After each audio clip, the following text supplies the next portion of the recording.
Hey there folks, this is Joey DeAngelis back with another episode of Silent Links, the series where I analyze films by filmmakers and actors who were once famous in the silent era, but must now deal with the mysterious new challenge of talkies. Today's subject is a bit, is interesting because it does connect with the silent actress, Lillian Gish, who is also in this week's episode, Intolerance.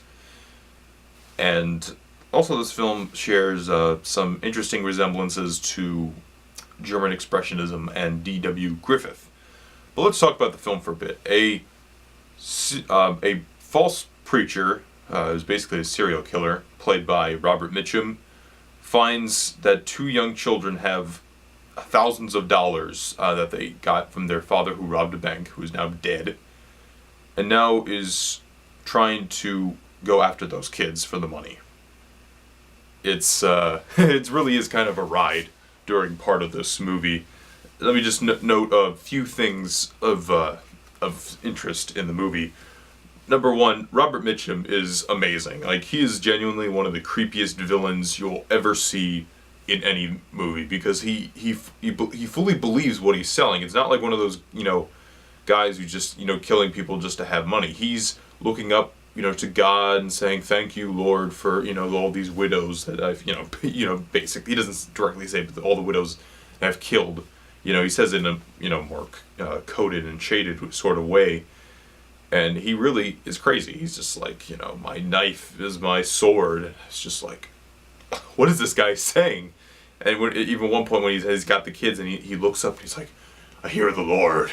And he is shaking and he's like so creepy. And also, he has love and hate tattooed on his knuckles, and there's just certain shots where you see hate, and it's perfect because he's watching. This is one moment where he's watching basically a striptease, I want to say, and he has his switch knife in his pocket, and it pops out, and it's kind of like his sexual repression inside, which is really a really nice way of handling that. I forgot to mention, this is Charles Laughton's first and only feature-length film, if I'm not mistaken. It's a unique thing for him because he's known for not only being a great actor but also directing a fantastic movie. Now let's move on to more of the other elements in the film that make me think of a Griffith motion picture. I think that some of the female characters are weak in the film. I hate to say that, but they are. Pearl, one of the main two children, she is just almost willing to spill the beans at any time because she wants a new father figure. She doesn't care if the guy wants, the money. She doesn't get that. She's just like, and she calls, the Robert Mitchum character, her pal, Daddy at one point. And Billy, the kid plays Billy, is fantastic in the movie. He's just like, no, I'm not buying what you're selling. And he has to use his ingenuity to save his sister's ass, basically. So, his sister's not the brightest. Shelley Winters is in this movie. She plays the mother, and she plays it well, but it's still another really weak character who's just like, I'm willing to look at this other man. He's great. Even though he slaps me and stuff, he's a great guy. And even at one point where it seems like the kids are genuinely terrified of Mitchum, and she kind of sees it, she's just kind of like, okay, it's fine. Even though she doesn't bring it up till, later. But she's still, in this weird daze. And then there's a young woman at the end of the movie, who wants an older man. And she is, and that's all she really wants, is an older man to buy her stuff. But she turns out to, be a better character towards the end of the movie, but she's still kind of weak. It makes me think of some of the women in Birth of a Nation, how they're just kind of waifs. You know what I mean? Lillian Gish in the movie is fine. She's this Mother Goose type of character, but she has a shotgun. She's not willing. She's willing to use it too. And that's the cool thing. She takes care of children. She takes care of Johnny. I forgot to say the kid's name is Johnny, not Billy. I believe the actor's name was Billy Chaplin. Chapman. That's why I'm saying that. Sorry. The kid's name is Johnny. And she really connects with the kids and I think she does a fine job in the movie. Although I will say that when he gets to that segment, it gets a little weaker, and the end of the movie I'm not a big fan of. It just kind of doesn't. The ending doesn't really do it for me. However, I will say that it's a great movie. But now let's talk about the other D.W. Griffith aspects of this movie. I got off track a bit.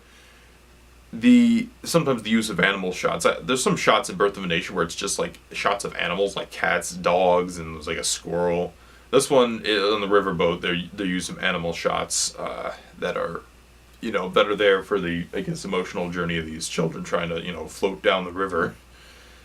And you also have the use of the iris closing in on the children, which it's an obvious cinematic technique that not everybody uses anymore. But it works well enough for the film, and it does. And if you took away the dialogue and put title cards up, this could totally work as like a silent film, in some ways. Let's see, and then there's some influence of German expression, and there's some really creepy, like shots of like the barn, like in almost total silhouette, like in like angular motion, or angular style, per se. And some of the heavy use of shadows in this film is really great, and I love the shot where you see the Robert Mitchum's shadow from outside of the house in the kids' room. That just is creepy as all hell, And there's also the shot of Robert Mitchum in the distance riding on the horse, which is a really creepy looking shot too, because he's just he's in the distance, but you can still kind of see him. It's like this little silhouette character, and